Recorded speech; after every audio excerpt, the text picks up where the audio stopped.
La confiance en soi. Voilà un sujet qui nous concerne absolument tous. Nous avons tous entendu ces phrases répétées à l'infini. Crois en toi. Et défonce. First, visualise ta réussite.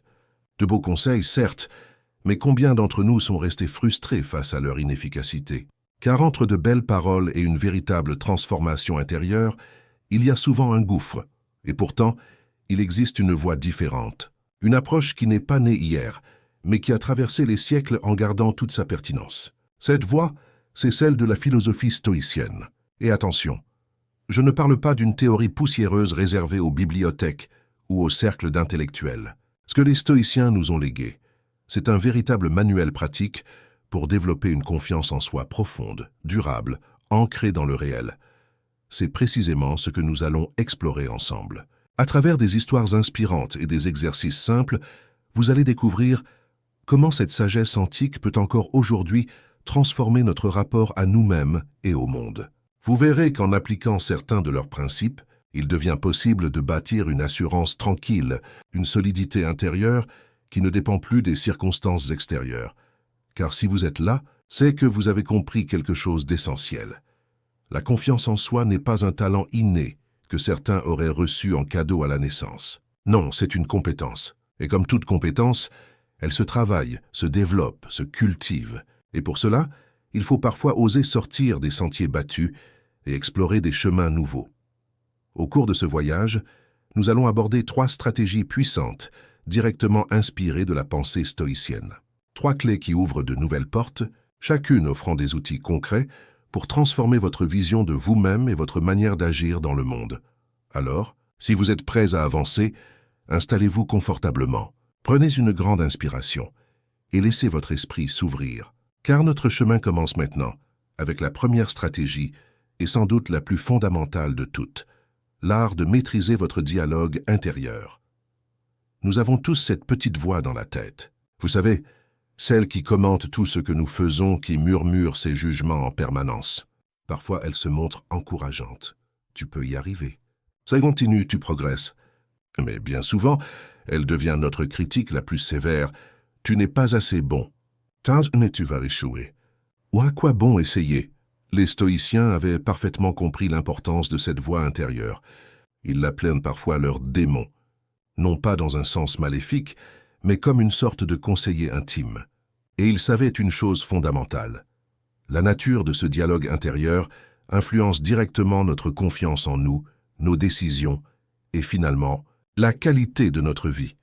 Imaginez une seconde que votre meilleur ami vous parle de la même manière que votre petite voix négative le fait parfois, qu'il vous répète sans cesse vos erreurs, qu'il vous rabaisse, qu'il anticipe vos échecs. Resteriez-vous ami avec lui? Bien sûr que non. Pourtant, nous tolérons ce type de discours quand il vient de nous-mêmes. Nous laissons cette voix saboter nos élans, sans jamais la remettre en question, comme si ces paroles étaient une vérité absolue. C'est pourquoi la première étape vers une véritable confiance en soi consiste à prendre conscience de ce dialogue intérieur. Observez vos pensées comme si vous étiez un chercheur en train d'étudier un phénomène. Ne cherchez pas encore à les changer. Notez simplement ce qui passe dans votre esprit. Les encouragements, mais aussi les critiques, les jugements, les peurs. Vous serez probablement surpris de constater à quel point cette voix est présente, et parfois cruellement dure. Mais rassurez-vous, c'est normal. Et surtout, c'est le point de départ indispensable pour reprendre le contrôle. Une fois cette conscience installée, vient le moment de transformer ce discours intérieur. Les stoïciens utilisaient une technique puissante que l'on pourrait appeler la réfutation. Le principe est simple. Chaque fois que votre petite voix émet une pensée négative, vous la questionnez comme un avocat interrogerait un témoin douteux. Prenons un exemple concret. Vous vous apprêtez à passer un entretien d'embauche et votre voix intérieure s'élève « Tu vas échouer. Tu n'es pas assez qualifié. » Plutôt que d'avaler ces paroles comme une vérité, arrêtez-vous et demandez-vous « Est-ce vraiment vrai ?» Vous pourriez vous répondre « J'ai déjà réussi des entretiens par le passé. J'ai des compétences et une expérience qui compte.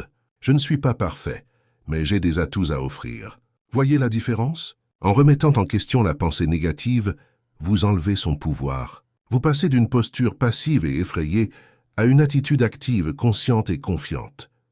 Bien sûr, cela demande de la pratique. Votre voix intérieure résistera au début. Elle trouvera de nouveaux arguments pour vous décourager. Mais avec de la persistance, vous allez progressivement changer la tonalité de ce dialogue. Au lieu d'avoir un critique sévère qui vous sabote, vous cultiverez un coach bienveillant qui vous pousse à donner le meilleur de vous-même. Tout le monde a cette petite voix. Ce n'est pas un signe de folie, mais une réalité universelle. La différence, c'est que certains la laissent diriger leur vie, tandis que d'autres apprennent à l'apprivoiser. Et c'est cette maîtrise qui fait toute la différence entre une confiance fragile et une assurance solide. Et la bonne nouvelle, c'est que vous avez ce pouvoir en vous. Vous n'avez pas besoin d'attendre que les circonstances changent, ni qu'une personne extérieure vienne vous donner la permission. Vous pouvez commencer ici et maintenant à transformer votre dialogue intérieur pour en faire un allié puissant. Vous développez ainsi une confiance en vous qui ne repose plus sur la perfection de vos plans, mais sur votre capacité à faire face à n'importe quelle situation avec calme, créativité et résilience. Et le plus beau dans tout cela, c'est que cette flexibilité mentale ne se limite pas à renforcer votre assurance ou votre bien-être physique. Elle touche absolument tous les aspects de votre vie. Vous devenez plus ouvert aux opportunités inattendues, plus ingénieux face aux imprévus, plus solide dans les tempêtes inévitables de l'existence. La prochaine fois qu'un contretemps surgira, petit ou grand, souvenez-vous des stoïciens. Inspirez profondément, et plutôt que de résister ou de vous enfermer dans la frustration, posez-vous cette question simple.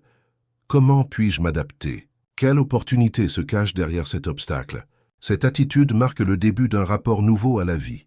Un rapport fondé sur la souplesse, l'inventivité et la confiance en vos propres ressources. Un changement discret mais profond, qui peut transformer non seulement votre assurance personnelle, mais la qualité même de votre existence. Dans le point précédent, nous avons vu que les contrariétés du quotidien peuvent devenir des occasions de croissance, à condition de les aborder avec adaptabilité et créativité. Mais il y a une autre dimension, encore plus subtile, à cette pratique. Elle touche à notre rapport aux autres, à notre manière de percevoir le monde. Car face à un obstacle, notre premier réflexe est souvent de nous replier sur nous-mêmes, de rester prisonniers de notre inconfort, de ruminer sur ce qui nous dérange. Nous voyons alors la situation uniquement à travers le prisme étroit de notre expérience personnelle. Les stoïciens, eux, nous invitaient à élargir cette perspective. Prenons un exemple simple. Vous êtes dans une file d'attente, et la personne devant vous est lente, désagréable ou peu aimable. Le réflexe le plus courant serait de s'agacer, de bouillir intérieurement, de ressasser la frustration de voir votre temps gaspillé. Mais un stoïcien vous encouragerait à vous poser une autre question. Qu'est-ce que cette personne vit en ce moment? Qu'est-ce qui pourrait expliquer son comportement? Peut-être vient-elle de recevoir une mauvaise nouvelle qui occupe tout son esprit. Peut-être souffre-t-elle d'un problème de santé qui rend chaque geste difficile. Peut-être tout simplement fait-elle de son mieux, mais se sent dépassée. En élargissant ainsi votre champ de vision, vous passez d'une approche centrée sur vous-même à une vision plus empathique, plus humaine, plus compatissante. Et c'est là que réside la véritable puissance de cette pratique. Elle ne renforce pas seulement votre résilience personnelle, elle développe aussi votre capacité à vous connecter aux autres avec bienveillance. Car apprendre à rester calme et réfléchi, même face à des comportements difficiles, transforme profondément notre rapport aux autres. Cela améliore la qualité de nos relations, tout en consolidant notre confiance en nous-mêmes. Comprendre que chacun porte son lot de défis invisibles nous aide à cultiver la patience, la tolérance et la sagesse.